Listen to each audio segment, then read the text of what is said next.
Анасын төслийн тодорхой хувийг бүрдүүлдэг албаны дэлхийн захиал дээр ханш $1,700 хүрээд байгаа. Бороо болд Монголын албан зэрэг томоохон албаны чиглэлээр үйл ажиллагаа явуулдаг аж ахуй нэгжид манай улсад цөөнгүй байдаг ч сүүлийн жилүүдэд албаны нэмж нарын тоо нэмэгдсээр байгаа.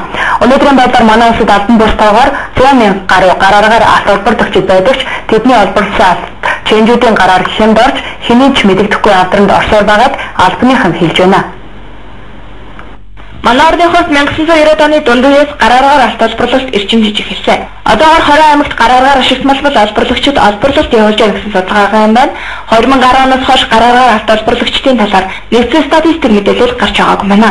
Харин жил ашигтмалбалын газар статистикийн ерөнхий газар хамтран нэгдсэн тоолго явуулж оны эцгэхэд дүнгээ тайлгнана гэж албаныхан мэдээлж байгаа юм. Гарааргаар алт олборлолт технологид хууль бус үйлдэл байсан бол улсын хурлаас батлсан бичил ургаан аргаар ашигтмалбал олборлогч журам гарч тэд бүлэг болон ажиллах боломжтой болсон юм. Энэ журмын дагуу ажилласнаар гарааргаар алт олборлогчдын осол эндэгдэл багассан. Гэвч тоолуурхаан тоног төхөөрөмж ашиглаж эхэлснээр газрыг илүү ихээр сүйтгэж байгаа юм.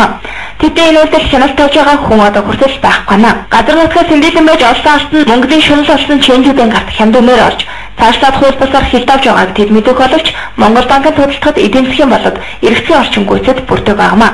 Хөдөлгөөн борлуулалтын асуудлыг манай зохицуулах гэж оролцсныг бол оролцсон. Тэгээд бид нар банктай хөдөө аж ахуйн банк нартай ярьж байгаа хөдөөгөр явж энэ алтын гэж худалдаж авах салбар байгуулад ингээд худалдаж авах юм боломжтой гэж судалгаа хийж үзсэн гэтэл энэ нь бол банкнуудын зүгээс манай эдийн засгийн хувьд ашиггүй мэнэ яг зардал ихтэй. Өөрийнхөө банкны төлөөлөгчдийн цуургаад ингүүл зардал ихтэй аюулгүй талаас ажиж байна гэж үзээд боломжгүй мөн гэсэн хариу өгсөнд харамсалтай ингээд зөвхөн багтанд орж ихгүй энэ нөгөө яг явж ирсэн байдлаараа чинжүүдийн гараар цаашаа дамжаад ингээд явж байгаа.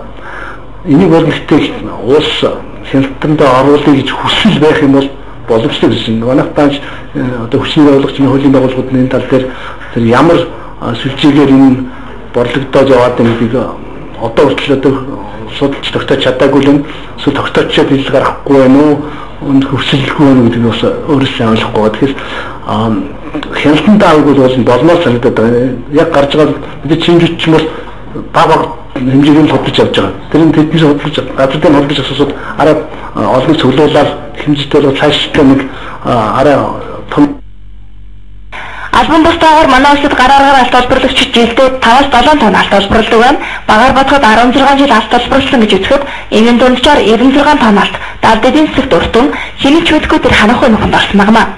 Энэ бодлыг эртхэн анхаарал тавьж зохицуулт хийхгүй бол манай улсын алт тонноор гадны орнууд руу урсаар хэсэг бүлэг хүмүүсийн харманд орсоор их юм.